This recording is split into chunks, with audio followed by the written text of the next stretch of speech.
All right, so let's dive into something that might just change the way you think about large language models, Okay. especially if you're a software engineer Okay. who's ever felt limited by what those models can handle. All right. We're talking about BLT, Okay. Byte Latent Transformer, Yep. a fresh approach from Meta AI research that's designed to work directly with bytes, not tokens. Oh, interesting. Yeah. Yeah, what's fascinating here is that Yeah. instead of being constrained by like a fixed vocabulary of tokens, Right. BLT dynamically adjusts how it chunks information Okay. based on the complexity of what it's seeing. Interesting. It's almost like it's learning to read code in a much more nuanced way. Okay, so I'm picturing this as a programmer Right. who's used to dealing with code full of unique symbols and structures. Sure.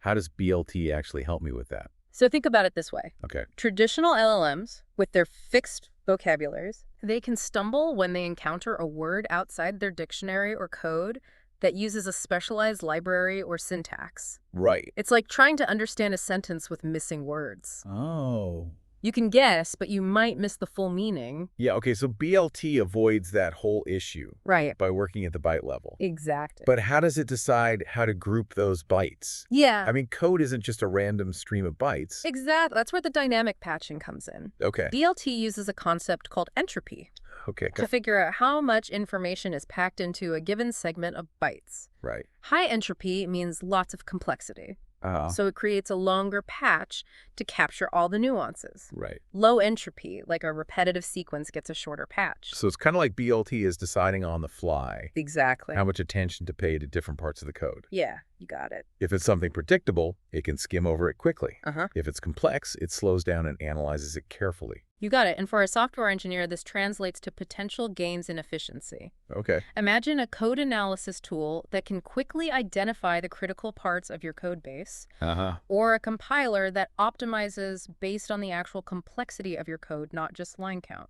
That sounds amazing. Yeah. But honestly, I'm always a bit skeptical when someone promises big performance gains. Sure. Is there a trade-off here? That's a great question. Does this dynamic patching come at a cost? And it's where things get interesting. Okay. You're right. There is some computational overhead in figuring out those patch sizes on the fly. Right. But what's remarkable is that as BLT scales up, we're talking training on trillions of bytes of data. Wow.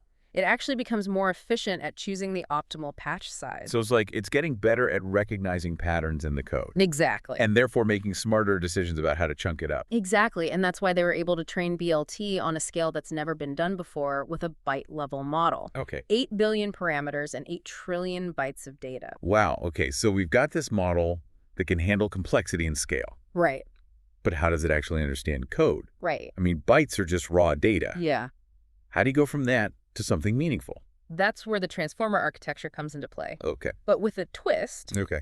Remember, traditional transformers use self-attention, Right. where each token looks at all the others in a sequence. Yeah. With BLT's variable length patches, they had to develop specialized attention mechanisms Oh. to handle that. So it's like trying to build a puzzle Yeah. where the pieces are all different sizes. Uh-huh. You need some clever algorithms to make sure they all fit together correctly. That's a good way to put it. Okay.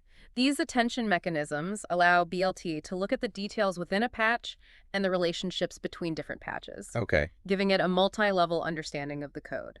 I'm starting to see how this could be a game changer for us software engineers. Yeah. We're always dealing with code that has a very specific order of operations and dependencies. And that's where another key innovation comes in. Okay. Byte sequence memory. Okay. It's a specialized memory component designed to handle the sequential nature of code.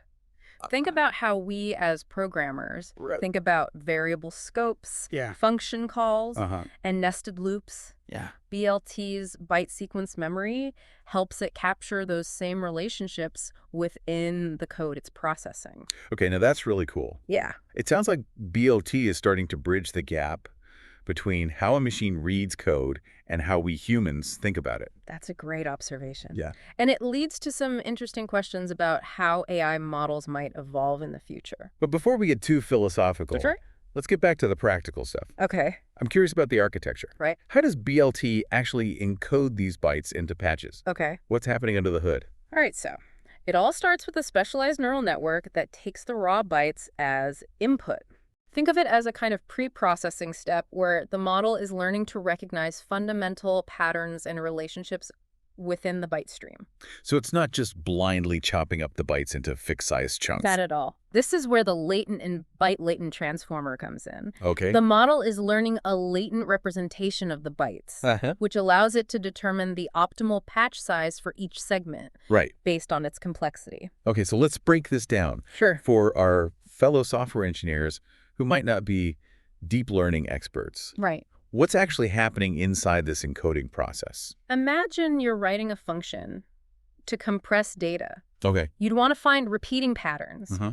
and represent them more efficiently, right? Okay. That's essentially what this encoding network is doing. Okay. It's learning to identify those recurring patterns in the byte stream and encode them in a way that preserves the information, Right. but reduces redundancy. So it's like a compression algorithm. Exactly. But instead of just shrinking the file size, it's creating a representation Uh-huh. that's optimized for the transformer to process. Exactly. And this is key to BLT's efficiency. Okay. By encoding the bytes into these dynamic patches, it can focus its computational resources where they matter most on the complex, information-rich parts of the code. Now, I know we talked about the transformer architecture earlier, Right? but I'm curious how BLT's version differs from the standard one. Okay. What modifications did they have to make to handle these variable length patches? That's a great question. One of the key challenges is preserving the sequential information. Right. That's so crucial in code.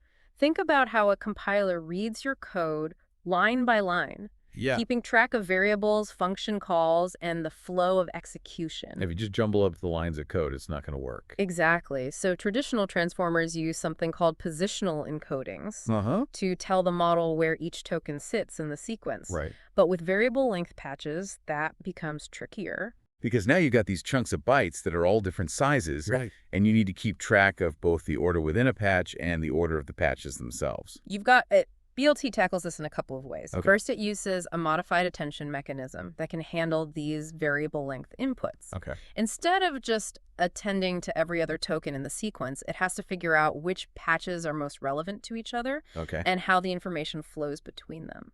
So it's like a more sophisticated version of the classic self-attention mechanism. Exactly. It's like self-attention on steroids. Okay. Designed to handle the complexity of these dynamic patches. And on top of that, Right. remember the byte sequence memory we discussed earlier? Yeah. That plays a crucial role in preserving the sequential information, Oh, okay. especially for those long-range dependencies that are so common in code. I'm starting to get a picture of how all these pieces fit together. So good. But let's be honest. Most software engineers aren't going to be diving into the source code of BLT Right. and tweaking the attention mechanisms. So how do we actually use this thing? Sure. What does the API look like for someone who wants to build real-world applications with this technology? That's where it gets really practical for software engineers.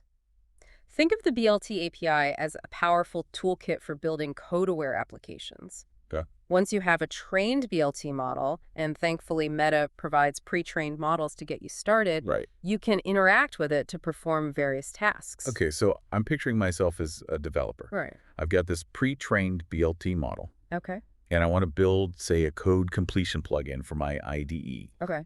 What are the steps involved? First, you'd load the BLT model into your plugin. Okay. Then, as you're coding, the plugin would send snippets of your code to the BLT API, Okay. along with some context about where you are in the file, what variables are in scope, and so on. So BLT is getting a view of my code that's similar to what I see in my IDE, Precisely. not just a random chunk of text. Yeah. And then, based on this input, the BLT API can return a list of likely code completions ranked by their probability. Okay. Your plugin would then display those suggestions to you as you type, Okay. just like the autocomplete features you're used to. But wouldn't that just be the same as existing code completion tools? Right. What makes BLT's approach different? The key difference is the depth of understanding.